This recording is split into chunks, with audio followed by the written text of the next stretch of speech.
আসসালামু আলাইকুম everyone, welcome to ঋতুস unique world. আজ আমি প্রথমবারের মতো আলু পুরি বানাতে যাচ্ছি। দেখা যাক পারফেক্ট হয় কি না। প্রথমে আমি একটি গামলায় পরিমাণ মতো আটা নিয়ে নিয়েছি। তার মধ্যে দিয়ে দিয়েছি স্বাদমতো লবণ এবং রেগুলার রান্নার তেল। এবার এই আটাগুলোকে তেলের সাথে খুব ভালোভাবে মিক্স করতে হবে।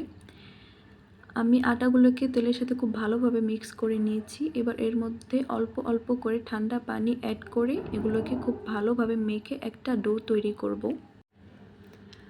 আরও একটু পানি দিয়ে এটাকে আবারও খুব ভালোভাবে মেখে একটা ডো তৈরি করে নিব। আমার আটার ডো তৈরি করা হয়ে গিয়েছে। এবার উপর থেকে কিছুটা তেল ব্রাশ করে দিব।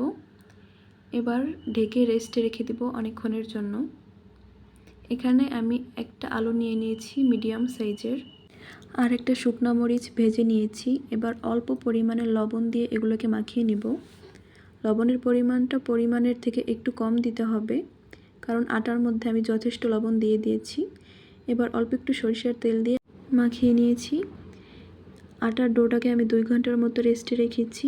এবার এটাকে পুরি বানানোর জন্য নিয়ে নিব। এখানে একটা কড়াইতে আমি তেল গরম করতে বসিয়ে দিয়েছি। এবার ডোটাকে আমি ছোট ছোট করে লেচি কেটে নিব। এবার একটা লেচি নিয়ে আমি এটাকে পুর ভরার জন্য চ্যাপটা করে নিয়েছি। এবার এর মধ্যে আলুর পুর দিয়ে দিব। আলুর পুর দেওয়া হয়ে গিয়েছে। এবার এটাকে খুব ভালোভাবে আটকে নেব। অনেক ভালোভাবে এটার মুখটা আটকে দিতে হবে। আমি এটার মুখটা অনেক ভালোভাবে আটকে নিয়েছি। এবার বেলে নিব। সাবধানে বেলতে হবে যেন ভিতর থেকে পুর না বেরিয়ে যায়। আমি অনেক সাবধানের সাথে এটাকে বেলে নিচ্ছি। চারপাশ থেকে অনেক পাতলা করে বেলে নিতে হবে যেন সাইডে মোটা না থেকে যায়। একটা বেলা কমপ্লিট হয়ে গিয়েছে। এবার এটা আমি ভেজে নিব। আমি গরম তেলের মধ্যে দিয়ে দিয়েছি। চুলার আঁচটা মিডিয়াম টু লো এর মাঝামাঝি।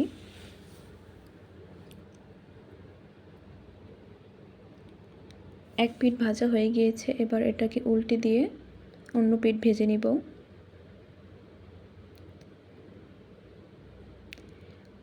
একটা ভাজা হয়ে গিয়েছে। এবার আমি আরেকটা সেমভাবেই আলুর পুর দিয়ে এটাকে মুখ আটকে বেলে নিচ্ছি।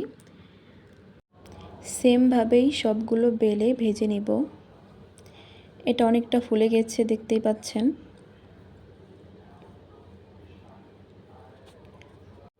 আমার সবগুলো পুরি ভাজা হয়ে গিয়েছে, এই যে দেখুন।